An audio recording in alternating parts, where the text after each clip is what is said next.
everyone. I'm Katy Kidd. I'm one of the artists that was selected for the Contemporary Art Taos 2020 exhibition at the Harwood Museum of Art. The exhibition is happening right now, but the museum is closed.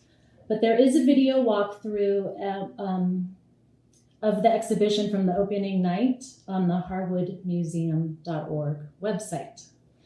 So I was asked to answer some questions that Nicole Ashley Dial, the curator of the show, wrote up for me about my piece, and I'm going to read the questions and then I'm going to answer them. But first, I want to just show you a picture. This is my piece in the museum, and it's right in the hallway when you walk in on the left-hand side, for those of you that have been in there. My piece is, it's paper and wheat paste. I made a glue out of flour, and it's cut into pieces and collaged. I collaged it on the wall as I put it up. It's, what is it, 14 feet high, 10 feet wide. Maybe it's 10 feet high, 14 feet wide. Anyways, so I'm at home. This is my home and my studio. This is some stuff I'm working on behind me, which I can talk to you about when I'm done with the questions. So I'm just going to jump in. Okay. So question one, the title of the piece is called Genocide Myanmar. And so the question is, what is the subject of Myanmar and the genocide? So for those of you that don't know, my understanding is that this started, like, actual killing and displacement and rape and murder and all the craziness started in 2017. So in Myanmar, there's I guess you'd call it a state or a province that's right between it's part of Myanmar, but it's Myanmar next to Bangladesh. And there's a group of people that live there called the Rohingya, and they're a Muslim population. And I'm not exactly sure what their history is. I think they came in from Bangladesh. I have no idea. I didn't get that far. But they, so they've been displaced. They've been fleeing Myanmar and going into Bangladesh. And there's like 12 or 13 refugee camps in Bangladesh right now. And one of them is the largest, and that camp has 600,000 people in it, if you can imagine that. And then 12 more alongside that. Not quite that large, but whatever, it's still crazy. And so the interest that I have with this is I was in Myanmar last December, and it was formerly called Burma. And I was there at, I knew about the genocide. I knew that this was happening. There wasn't, when I was there, of course, there was information in the newspaper about it. But what was happening during the time that I was actually in the country, Aung San Suu Kyi, the leader, she was going under review for the United Nations to talk about the genocide, and she denied it. She denied that it was a genocide, and she was like our darling politician in the world not very long ago. And the thing that was so crazy about that to me was that I was seeing, so Myanmar is a Buddhist country, and I'm, American, and I thought like, oh, it's probably so peaceful and wonderful there, which it is, but there were monks, like robed monks that had temples and everything that were like intense, saying horrible things about the Rohingya people, like they should die, and that stuff was in the newspaper, and I was just floored. I couldn't believe it. And one of the articles I read were talking about when the Buddhists attacked the Rohingya people. They called it a Buddhist mob, which I thought was like an oxymoron. Like I can't see it, but what do I know, Anyway, so I couldn't understand it. I couldn't make sense of any of it. And so I just felt very strongly about it. I wanted to talk about it. Clearly there's so many issues around the world, but that one I don't always hear a lot about. So I just wanted to give it a voice. And as far as the work goes, the symbolism, so this is, what do they call it? A crypto lion. I call it a foo lion, like a foo dog. And it's in front, there's two of these in front of a major pilgrimage site in the city of Mandalay, which is one of the capitals of Myanmar. And they're huge. They're like 3 stories. And I went there at night and photographed them. And so they got this really cool glow. And then the words Bismillah are Arabic, and it means in the name of Allah. And they're the very first words in the Quran. And what I was trying to do was make this like kind of cute, fun pop art piece that would draw you in and just looked kind of happy. But in reality, it's, Buddhist imagery and Muslim words. And so I wanted, I don't like to be as like in your face about what I'm trying to say. I like to be a little covert about it and make things a little bit cuter than they are. Not that they're cute. Okay, second question. How does the wheat paste medium contribute to the narrative? Well, for me, I do, I've done a lot of wheat paste over the years. For me, what I like about it is it's typically like a political action, what would you call it? Like a format, like posters were put on the street, movie posters. When I was growing up in the 80s, like punk rock shows were, people were wheat pasting little posters of shows. And so it's quick, it's fast. It's for people that are, subversive or going against the grain.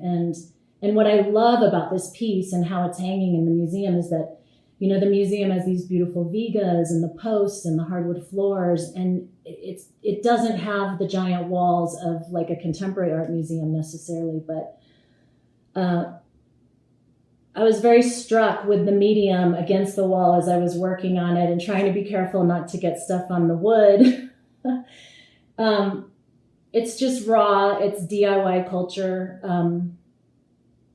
Just the aesthetic I really love. Okay, question 3. You are also a painter. In your paintings, you use a similar strategy to bring in fun, engaging imagery that mimics popular advertising. Are you interested in the history of advertising or the power of advertising in the modern world? I like that question. I do use a lot of words in my art, especially the last few years. I've been incorporating signs. I paint, you can see there's a neon sign right there that says Spanky's. It's a strip club in Bangkok. I like painting neon. I think it's a real challenge. And I also, it's my nod to like the artists that I studied when I was in school. And those artists were people that were trained in sign painting before they became fine artists, like Rosenquist and Ed Ruscha, John Baldessari. And it's a lost art, and it's people that can do it. It is really hard to do, to keep the lines straight and keep all the letters the same size and everything, linear. And so I have a lot of respect for that. And I think there's a lot to be learned, for me at least, as an artist, because I'm kind of not sloppy, but just gestural with my movements. And so to be very refined and careful and use small brushes and go slow and use readers is, it's a challenge, but it's also really fun.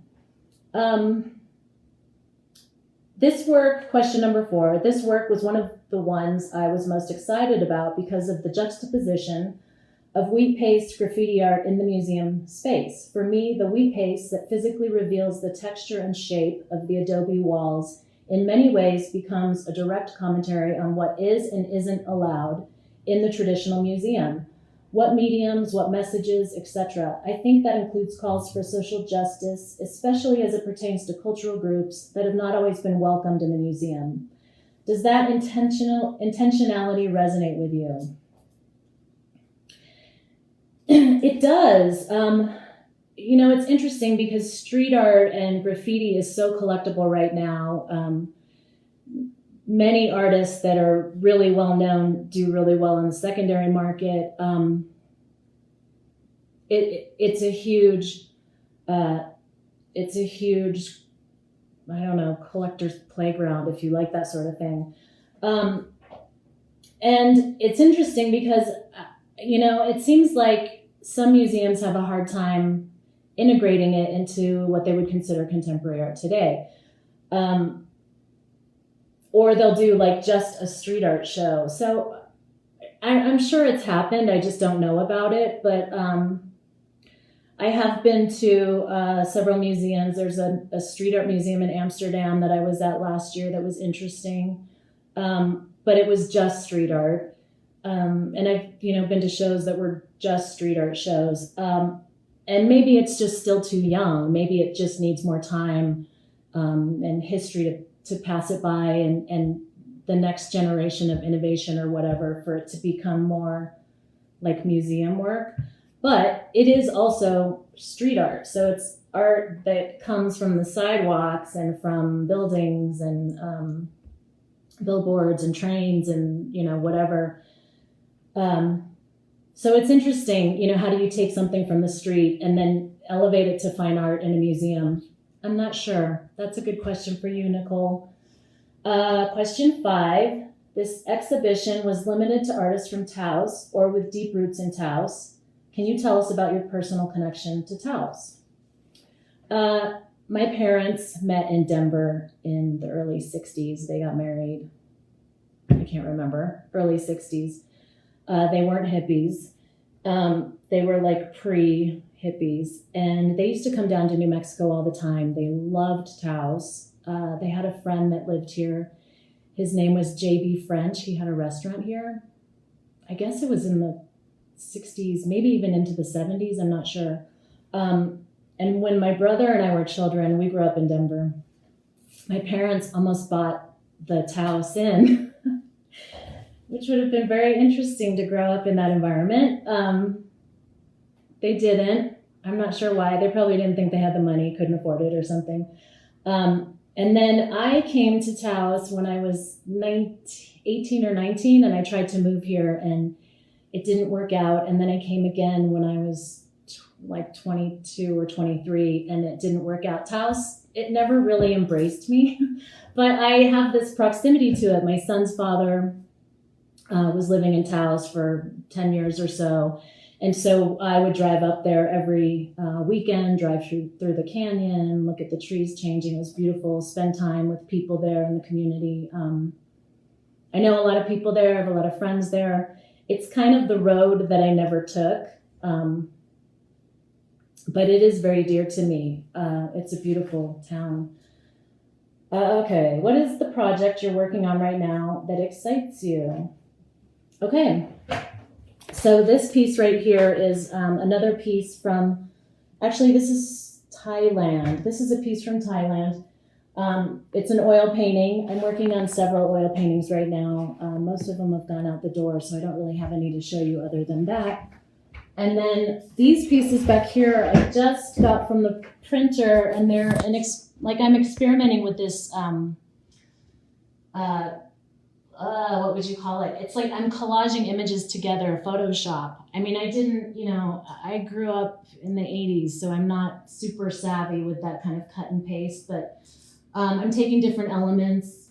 This is joss paper, money that Buddhists burn for their ancestors. And I added other things, and it's, it's so wobbly. I'm adding fire to it with lino cuts that I have that I cut out.